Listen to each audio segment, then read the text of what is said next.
ही तर मस्तपैकी व्हिडिओ बनवते, हिला कसलं टेन्शन नाही, काही नाही. हिच्याकडे बघून वाटत तर नाही हिला कसलं दुःख असेल. तो बघ मस्त फिरतोय, कसली काळजी आहे का. दुसऱ्यांचं आयुष्य लांबून बघून त्यावर असल्या कमेंट्स करणं तुम्हाला योग्य वाटतं का? ह्या विषयाकडे आज आपण थोडंसं संवेदनशीलपणे बघणार आहोत, तर व्हिडिओ शेवटपर्यंत नक्की बघा.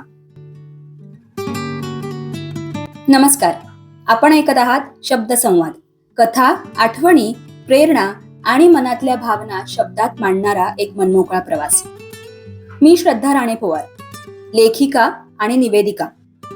ऐकूया माझ्याच लेखणीतून आलेला हा व्हिडिओ. दुसऱ्यांना जज करणं बंद करा. दुरून डोंगर साजरच दिसतं, हे तरी ठाऊक आहे ना तुम्हाला. मग आपण का सतत दुसऱ्यांच्या आयुष्यात डोकावत असतो? का सतत गॉसिपिंग करण्यात आपला अमूल्य वेळ घालवतो? जेव्हा आपण एखाद्या व्यक्तीविषयी काही विधानं बनवतो, त्यावेळी आपल्याकडे खात्रीशीर अशी काही माहिती असते का? बऱ्याचदा नाही. मग आपल्याला कोणी हक्क दिला की आपण इतरांना जज करावं? एखादा विद्यार्थी परीक्षेत नापास होतो आणि आपण लगेच बोलतो, तो तर होणारच होता, अभ्यास कुठे करायचा. पण चित्र काहीतरी वेगळंही असू शकतं. कदाचित तो परीक्षेच्या वेळी आजारी पडला असेल. पण नाही, आपण लगेच तयार असतो जज करायला.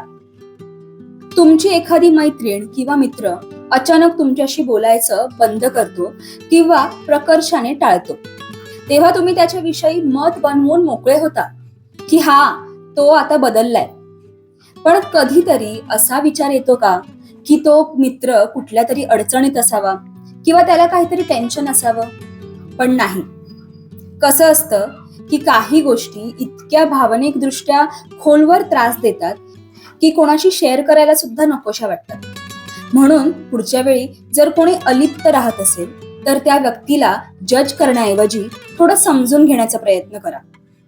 आपण त्यांच्यासाठी काही करू शकत नसलो तर निदान त्यांच्याशी थोडं सौम्यपणे तरी वागू शकतो ना. कारण प्रत्येक हसऱ्या चेहऱ्यामागे एक न सांगितलेली गोष्ट असते. प्रत्येक शांत व्यक्तीच्या मनात काहीतरी वादळ सुरू असू शकतो आणि प्रत्येक आनंदी दिसणारी व्यक्ती खरंच आनंदी असेलच असं नाही. सोशल मीडियावर एखादी व्यक्ती हसताना दिसते, फिरताना दिसते, व्हिडिओ बनवताना दिसते आणि आपण लगेच निष्कर्ष काढतो, हिचं आयुष्य किती परफेक्ट आहे. पण त्या एका छोट्याशा व्हिडिओच्या मागे किती संघर्ष असतील, किती अश्रू असतील, किती अपूर्ण स्वप्न असतील, हे आपल्याला कुठे दिसतं? कधी कधी लोक स्वतःला सावरायचा प्रयत्न म्हणून हसत असतात. कधी कधी कामात व्यस्त राहणं हेच त्यांच्या दुःखावरचं औषध असतं. आणि कधी कधी सतत इतरांना आनंद देणारी व्यक्तीच आतून सर्वात जास्त तुटलेली असते. आता एक छोटंसं उदाहरण बघा. आपण रस्त्यावर एखाद्याला चिडचिड करताना बघतो आणि लगेच म्हणतो, काय उद्धट माणूस आहे. पण कदाचित त्याला हॉस्पिटलमधून वाईट बातमी मिळाली असावी. कदाचित त्याचा दिवस खूप कठीण गेला असावा. आपल्याला फक्त लोकांचं वागणं दिसतं, पण त्या वागण्यामागची कारणं दिसत नाहीत. म्हणून एखाद्याच्या आयुष्याबद्दल मत बनवण्याआधी थोडा वेळ थांबा. स्वतःला एक प्रश्न विचारा, मला खरंच पूर्ण सत्य माहित आहे का? कारण शब्दांना वजन असतं. आपण सहज बोलून जातो, पण समोरच्या व्यक्तीच्या मनावर त्या शब्दांचे खोल परिणाम होत असतात. आपल्यासाठी ती फक्त एक कमेंट असते, पण कदाचित दुसऱ्यासाठी ती जखम बनू शकते. म्हणून पुढच्या वेळी जेव्हा तुम्हाला कोणाबद्दल काही बोलावंसं वाटेल ना, तेव्हा एकदा नक्की विचार करा, जर मी त्याच्या जागी असते तर. कदाचित त्या एका विचारामुळे तुम्ही कोणाचं मन दुखवण्यापासून स्वतःला थांबवाल. आणि शेवटी एवढंच, लोकांच्या आयुष्याचा निर्णय घेण्या इतकं सोपं काहीच नाही, पण एखाद्याच्या मनात काय सुरू आहे हे समजून घेण्या इतकं कठीणही काहीच नाही. म्हणून दुसऱ्यांना जज करण्यापेक्षा थोडं सौम्य व्हा, थोडं समजून घ्या. कारण प्रत्येक जण आपापल्या लढाईतून जात असतो.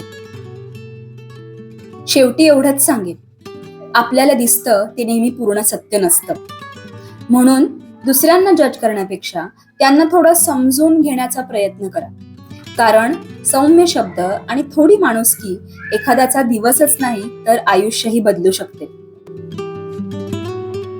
तुम्हाला आजचा विषय आवडला असेल तर व्हिडिओला लाईक करा आणि आपल्या शब्द संवाद या चॅनलला सबस्क्राईब करायला विसरू नका. आणि तुमची मतं खाली कमेंटमध्ये लिहायला सुद्धा विसरू नका. आणि तुम्हाला एक छोटीशी विनंती करते, जर तुम्हाला माझे व्हिडिओज आवडत असतील तर व्हिडिओजची लिंक तुमच्या फॅमिली किंवा फ्रेंड्स व्हॉट्सअप ग्रुपमध्ये नक्की पाठवा. अजून एक छोटीशी विनंती, व्हिडिओच्या खाली हाईप बटन दिसेल तुम्हाला, तर त्या बटनवर क्लिक करा आणि या व्हिडिओला हाईप करा. यामुळे ज्या लोकांना खरंच ह्या व्हिडिओची गरज आहे त्या लोकांपर्यंत हा व्हिडिओ पोहोचेल. तुम्हाला ॲडव्हान्समध्ये धन्यवाद.